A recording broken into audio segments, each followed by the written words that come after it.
ഒരാൾക്ക് ഏറ്റവും ഭംഗി തോന്നുക എപ്പോഴാണെന്നറിയോ? അയാൾ ഉള്ളു തുറന്ന് മനസ്സ് നിറഞ്ഞ് പുഞ്ചിരിക്കുമ്പോൾ.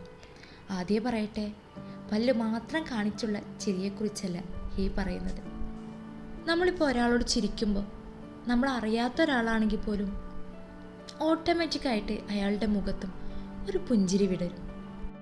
അതുമാത്രമല്ല, ഈ ചിരിക്കുന്നവർക്കും ചിരി സ്വീകരിക്കുന്നവർക്കും ആ സമയം ഒരു പ്രത്യേക പോസിറ്റീവ് എനർജി കിട്ടുന്നുണ്ട്.